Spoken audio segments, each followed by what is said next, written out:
మూసుకుని లోపలికొచ్చి వెంకమ్మ నాకంటే ముందు నువ్వు పెళ్లి చేసుకో, ఆ తర్వాత రుక్మిణి నేను పెళ్లి చేసుకుంటా. అరటిగా తీసుకురా. నేను రాను, మీరని చెప్పినా నేను రాను. రావా? రాను. అయితే రామన్న చౌదరి గారికి చెబుతా.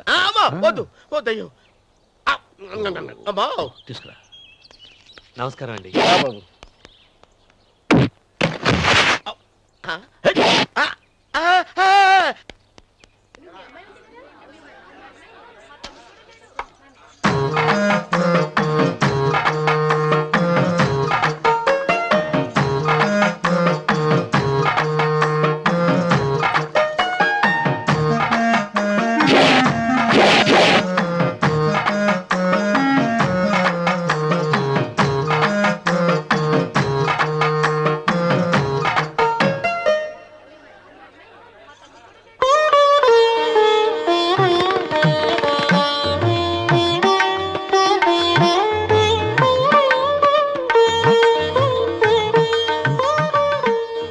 పంతులు గారు, ఇప్పటికే ఆలస్యమైంది, త్వరగా జాతకాలు చూసి లగ్న పత్రికలు రాయించండి. నేను అదే కంగారు పడుతున్నానండి.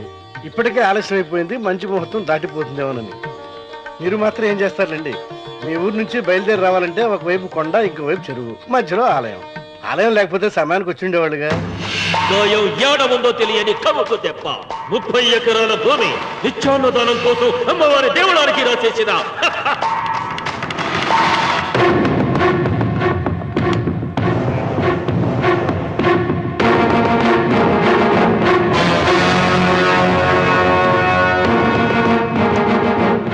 బావగారు ఏదో ఆలోచిస్తున్నారు.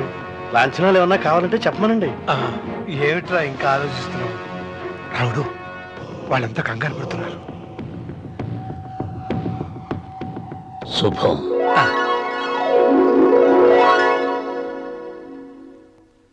ఏం మాట్లాడుతున్నారు రావణ చౌదరి గారు? ఆలయం కూలగొట్టించి రోడ్డేయించాలనా? ఇన్ని సంవత్సరాలుగా మన గ్రామం కుగ్రామంగా మిగిలిపోవటానికి రహదారి సదుపాయం లేకపోవడమే కారణం. ఇదిగో 6 మైళ్ళ పొడవున రోడ్డు వేయించడానికి ప్లాను సిద్ధం చేశాను. దీని మూలంగా నేను 120 ఎకరాల పొలాన్ని పోగొట్టుకుంటాను. అది సరేనండి, మరి ఆలయము? పదవిలో ఉన్న వాళ్ళు ఆలోచించవలసింది ఆలయాన్ని గురించి కాదు, ప్రజల శ్రేయస్సు గురించి. ఒక పక్క కొండ, ఇంకొక పక్క చెరువు, మధ్యలో ఆలయం. దాన్ని పడగొట్టకపోతే ఇంకో 6 మైళ్ళ దూరం ఎక్కువ పెరుగుతుంది. అది అమ్మవారి ఆలయము. నోరు లేని అమ్మవారి కంటే నోరున్న జనం గొప్పవాళ్ళు. రోడ్డు లేకపోబట్టి ఈ పల్లెలోని పేద ప్రజలు పండించుకున్న కూరగాయలు పట్టణానికి తీసుకెళ్లలేకపోతున్నారు. వాళ్ళ బాగు కోసం రోడ్డు వేయించి తీరుతాను. దానికోసం ఏమైనా చేస్తాను. ఏం చౌదరి గారు, మీ ఇంటి మొగల శివలింగం అన్నే ఉండాలా? దానికి దినాము పూజలు పురస్కారాలు జరుగుతాండాలా? అమ్మవారి దేవాలయం మాత్రం కూలగొట్టాలనా? మీరు మీ ఇంటి ముందున్న శివలింగాన్ని పీకి పారేయండి, అప్పుడు ఆయన ఒప్పుకుంటాడు. నువ్వు ఈ మాటను అంగీకరిస్తున్నావా? ఒప్పుకోండి సాంబశివరావు గారు. ఈయన శివలింగం జోలికి ఏమాత్రం పోతాడో నేను చూస్తాను. కానీ ఏమి, ముందు శివలింగం పడగొట్టరి, ఎరుక సిరి ఆలయం గోడ మీద పలుగు వెయ్యరి.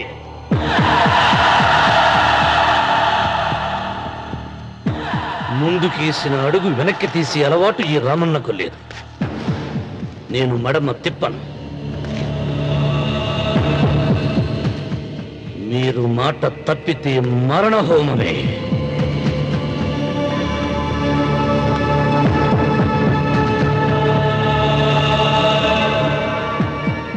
ఊపు చూస్తా ఉంటే శివలింగాన్ని పీకి పారేసెట్టే ఉండాడే. అయితే సాంబశివరావు గారి 30 ఎకరాలకు ఎసరే. ఆ ఇంటి ముందుండేటిది మామూలు రాయి కాదయ్యా, మహిమగల శివలింగము. తరతరాలుగా వాళ్ళ వంశాన్ని కాపాడుతాడాడే దేవుడు. చెయ్యి వెయ్యని తెలుసని.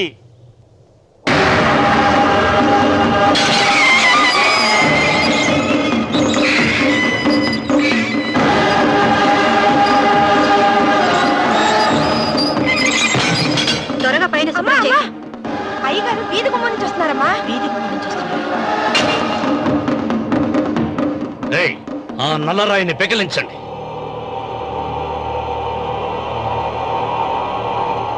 ఓ, మీరందరూ హిందువులు. మీకు కళ్ళు పోతాయి, మీ జీవితాలు కుళ్ళిపోతాయి అన్నారు. అయ్యా, ముస్లిం అయినా హిందూ అయినా దేవుడు దేవుడే. నేను ఈ పాపం చేయలేను. పాపం? దేవుడి ముందు చేతులు కట్టుకుని నిలబడటమే శాపం రా.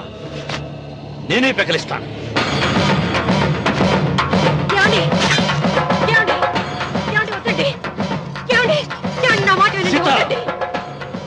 బ్రాహ్మణ జాతి స్త్రీ ఒక్కసారి కోరిక కోరుతుంది, రెండోసారి అడగకూడదు.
రామన్న, నీ తాత ముత్తాతల కాలం నుంచి ఉన్న స్వయంభూలింగాన్ని తీసేసి మహాపరాధం చేశావు.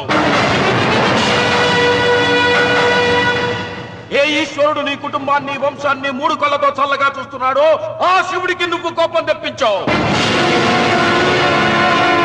మాట వేయించడానికి నువ్వే వడివిరా, భగవంతుడే వేయిస్తాడు. అమ్మవారి ఆలయాన్ని నువ్వు తాకలేవు. మళ్ళీ శివరాత్రి నాటికి నీ స్వహస్తాలతో నువ్వు ఆ స్వయంభూలింగాన్ని తీసుకొచ్చి యథాస్థానంలో ప్రతిష్ఠించకపోతే నీ వంశం నిర్వంశమైపోతుంది.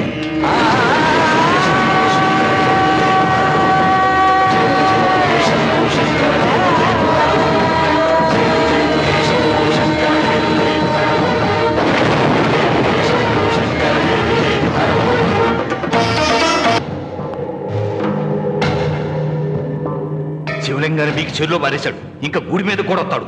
ఎక్కడొస్తాడు? జటాధర స్వామి శపించాడు కదా, జారిపోయి ఉంటాడు. రామున్న మొండివాడు పాపారావు, శాపాలకు తాపాలకు లొంగిటోడు కాదు, వస్తాడు.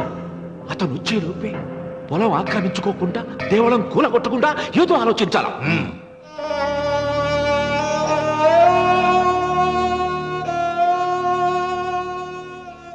అన్నయ్య, ఆయనతో మాట్లాడే ధైర్యం నాకు లేదు.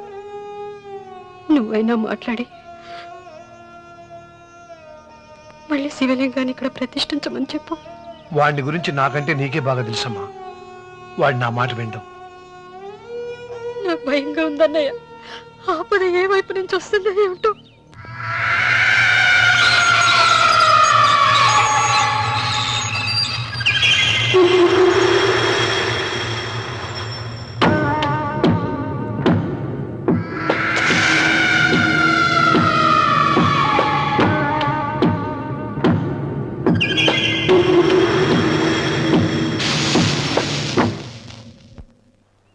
వాడని అరే ఏమిట్రా ఈ పని? మరి ఏం చేయమంటావమ్మా? నాన్నేమో ఆలయం పడగొట్టడానికి వెళ్తున్నారు. నా పెళ్లి అయిపోవటం ఖాయం. ఇంట్లో కూర్చొని నీకు వంట సాయం చేద్దామని వచ్చాను. అన్నయ్య నువ్వే ఆయనకి ఏదో ఒకటి చెప్పి ఆలయం పడగొట్టకుండా చూడాలి. నేను మాత్రం ఏం చేయగలనమ్మా? వీడి పెళ్లి వరకు ఆలయం పడగొట్టకుండా ఉంటాను ప్రయత్నిస్తాను. ఆ తర్వాత వాడి దయ. అన్వర్, అయ్యా. బండి రెడీ చేయి. రావుడు, నీతో ఒక విషయం మాట్లాడాలి. ఇలా కూర్చో.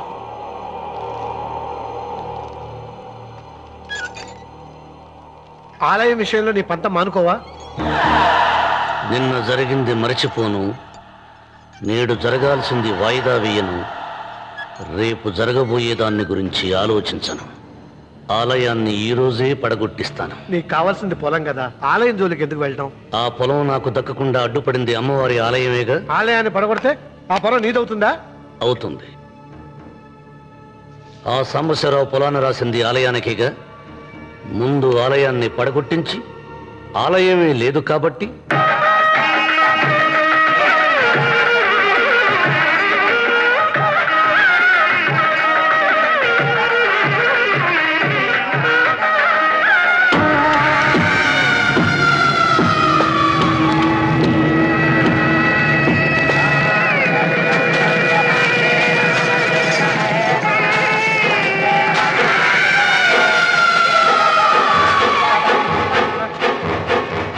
శుభమస్తు. నీకు మాత్రం అస్తమస్తు.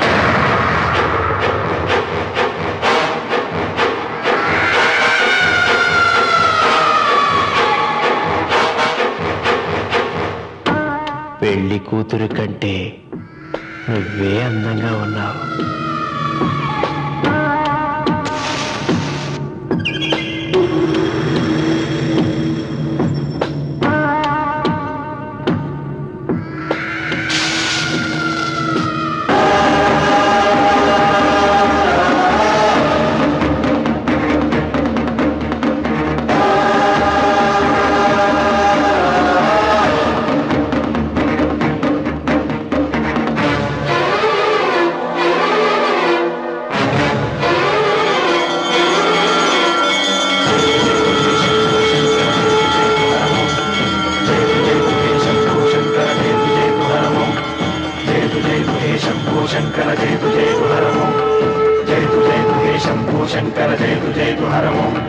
నాగేంద్రహారాయ త్రిలోచనాయ తస్మాంగరాగాయ మహేశ్వరాయ. నాగేంద్రహారాయ త్రిలోచనాయ తస్మాంగరాగాయ మహేశ్వరాయ. నిత్యాయ శుద్ధాయ దిగంబరాయ తస్మై నకారాయ నమః శివాయ. శంభో శంకర జయ జయ హరమో. జయ జయ హే శంభో శంకర జయ జయ హరమో. జయ జయ హే శంభో శంకర జయ జయ హరమో.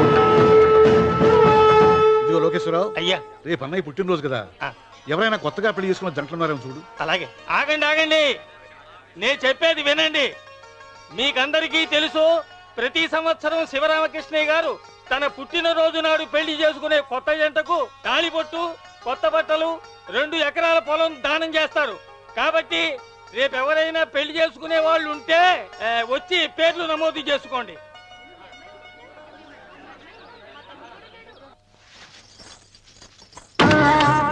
పర్వాలేదులే, భగవంతుడు చల్లగా చూసుంటే శోభనం గదిలో నీ కొంగుముడి విప్పాల్సిన వాణ్ణి. డబ్బుందని రామనని పెళ్లి చేసుకున్నావు కదా. భిక్షపతి, నేను నీ వదిన్ని. కళ్ళు పోతాయా పోనీ నిన్ను అనుభవించాక కళ్ళేమిటి ప్రాణం పోయినా పర్వాలేదు. నోర్మి, ఏంట్రా ఏం చేస్తున్నావు ఇక్కడ? ఏం లేదు నాన్న, పాలేమన్నా ఉంటే ఒక బిందెడివ్వు, నేను కూడా శివలింగం మీద పోస్తాను అంటే నోర్మి అంటుంది. మూసా పోస్తాను వదినా. ఏమా వాడేమన్నా వాగాడా?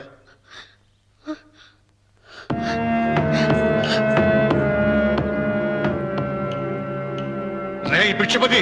అవును, అసహ్యంగా చండాలంగా వాగాను. చంపుతావా? చంపు.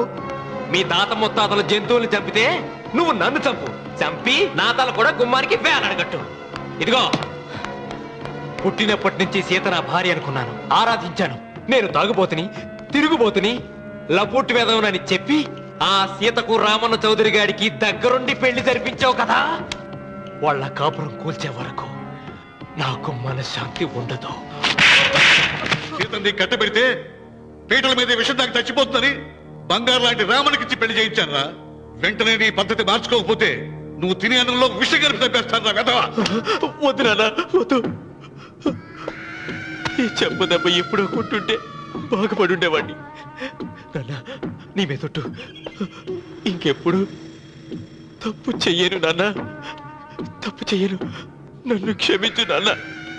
ఏర్పాట్లన్నీ పూర్తయ్యాయా? అది ఏమైంది లోకేశ్వరరావు? 50 జంటలు నమోదు చేయించుకున్నారండి. అందులో 30 జంటలకి దానం చేయడానికి మాత్రమే మన దగ్గర భూమి మిగిలి ఉంది. మరి మిగతా 40 ఎకరాలు అంటే మన పొలమంతా ఈవేళ బాబు గారు ఎన్ని సంవత్సరాల నుంచి దానం చేసుకుంటూ వస్తున్నారు. కొండలైనా కరిగిపోవలసిందే కదా. మరి ఇన్నాళ్ళు నాకెందుకు చెప్పలేదు? మీరు పుణ్యకార్యం చేస్తున్నారు, మిమ్మల్ని ఇబ్బంది పెట్టడం ఎందుకని. రామన్న పేరుతో 2000 ఎకరాలు ఉండాలిగా, అందులోంచి రాసేవాడిని. అందులో మిగిలిన 60 ఎకరాలే ఇప్పుడు రాశానండి. ఆయన పేరు మీద గజం భూమి కూడా మిగలలేదు. రేపు శుభకార్యం ఆకూడదయ్యా. నూతన దంపతులు నా ఇంటి దగ్గర నుంచి నిరాశగా తిరిగి వెళ్ళకూడదు. నాతోరా జగన్నాథం. అన్నయ్య, నువ్వు ఈ సాయం చేస్తే నా పరువు కాపాడిన వాడివవుతావు. 40 ఎకరాలే కాదు, నా యావదాస్తి మొత్తం నాకు ఇస్తాను, నా ప్రాణాలను ఇస్తాను. లోకేశ్వరరావు, అయ్యా, కాగితాలు.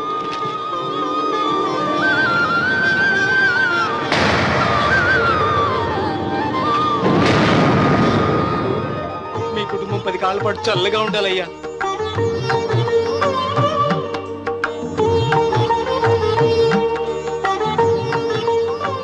నీ పొలం వాయన దానం చేస్తాడు, పేరు తెచ్చుకుంటాడు. ఇంకా నీకే మిగులుతాది, గబ్బు లేచిపోతావు. తొందర పడకు, చూస్తావుగా. ఒరే రావుడు, ఈ భోజనాల కార్యక్రమం చూస్తుంటే నాకు తిరుపతి దేవస్థానం గుర్తుకొస్తోందిరా. నువ్వైనా చెప్పచ్చు కదా మీ నాన్నకి, ఈ దానాలకు అంతే లేదా? ఎదుటివాడికి ఇంత పెట్టడంలో ఆయన ఆత్మసంతృప్తి పొందుతున్నారు. ఆ పుణ్యమే ఆయన నిండు నూరేడు బతికిస్తుంది. నువ్వు అన్నం వడ్డించి. ఇదంతా నీ పుణ్యమేరా. అంత మాటలు కదయ్యా. హర హర మహదేవ్ శంభో శంకర. ఓం నమః శివాయ. పెదనాన్న, ఏం బాబు? పెదనాన్న, నాన్న. ఏమిట్రా? నాన్న నోరు. ఏమిటో చెప్పరా? మా నాన్న నోరు తెరిచి నిన్ను అడగలేక నాకు దస్తావేజీలు ఇచ్చి పంపించాడు. దేనికి?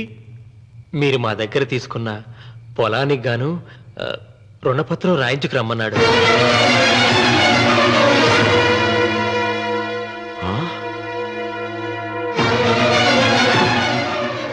నా తమ్ముడు రుణపత్రం అడిగాడు. అయ్యో, సంతకం